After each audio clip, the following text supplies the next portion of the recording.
Okay, this is a 71 Plymouth Cricket. It was built in February of 71. This one has the decor group.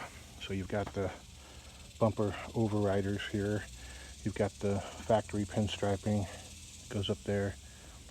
Chrome rocker trim that's actually missing on this car. In 71, all of the cars had opening wing windows, whether they had decor group or not. You had the fancier dash with the plastic here. It didn't have the big shelf that the cheaper car had. I'll show you on the other one. You had full gauges.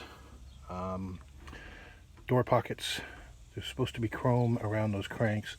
Previous owner, this car had white interior. Previous owner spray painted it all black. Rear door handles. Day-night mirror. Here you have the stainless around the doors. The rocker trim missing again. These old racing stripes are not factory. Maybe dealer, maybe owner, I don't know. There's your overriders.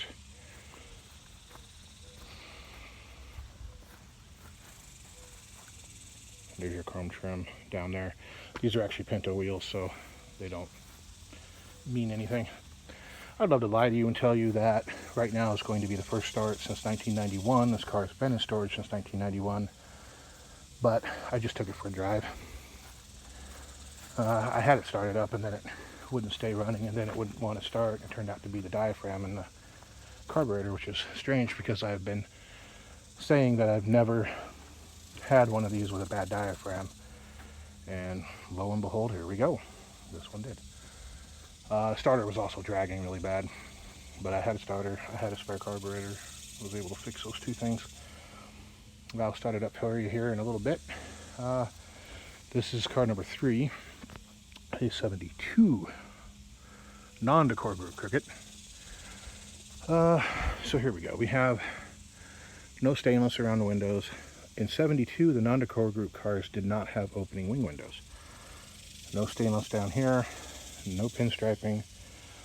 This car got hit really, pretty bad right here. There's a pretty good crease there. Wasn't fixed very well, but this quarter, this door had been painted. This is your cheap non-decor dashboard. They had this kind of shelf here and no plastic. Somebody has covered this with carpeting. No dimmable dash lights. Mirror's missing. It's just a regular old mirror.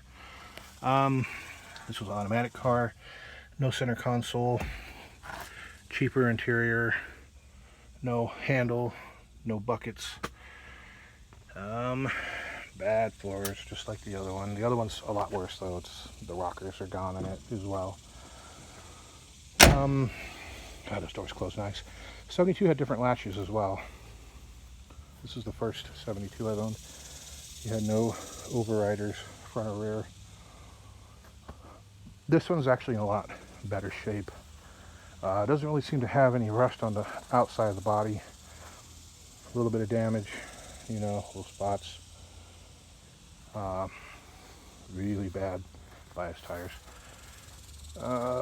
Let's see, it was missing a gas cap when I got it. I had one, but they're really hard to find. Most of that stuff you have to get from England. Got this corner here. Bumper's pretty bad. This car appears to be an local Okie car. Rally Chrysler Plymouth. Now, I thought this was a Canadian car because there is a Rally Chrysler Plymouth in, I think, Montreal or somewhere in Moncton. Because, that. But, apparently there was a Rally Chrysler Plymouth in Muskogee, so that kind of answers that question. These cars didn't have the full wheel covers, they just had the poverty caps, where these cars did, and again, those are Pinto hubcaps. This one, the floors are history, the rockers are history, the floors where they meet the rockers are history. This thing is not roadworthy in any way, shape, or form, and probably never will be in with stock form. This is going to be a chassis swap car. If I can find a cheap Miata, something like that. I found a TE37 Corolla. It's a little older than I like, but they're great cars. Super reliable. Parts are still available. I might end up using it. We'll see. This is car number 2. This was my parts car for car number 1. All the best parts came off of this car, went on that car, and then over the years when I found other really rusty junk examples, all the best parts from those cars went back on the shell. This one runs and drives, actually.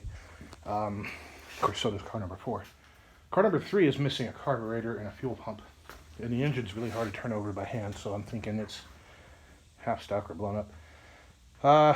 So those are the original doors off of car number 1, fronts. I've got an early 72 door that still has the 71 latches in Phantom Mist. Golden olive trunk lid. Those are all the best parts. Of course, the trunk lid off of this car ended up on car number 1. Those are factory Avenger wheels with beauty rings, painted a darker color. Car number 1. I've had this car since I was 5, basically. It's got over 500,000 miles on the body shell. 68 Plymouth Dodge lights. The car was originally blue, as you can see, peeking out here. I painted it back in 2000. Oh, this is a factory color. This is Oasis green. It's all locked up. Anyway, made the dashboard out of fiberglass.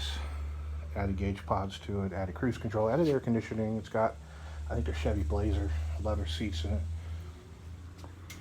Got the rally lights. You can't really see them. I don't have light out here. That was my hood.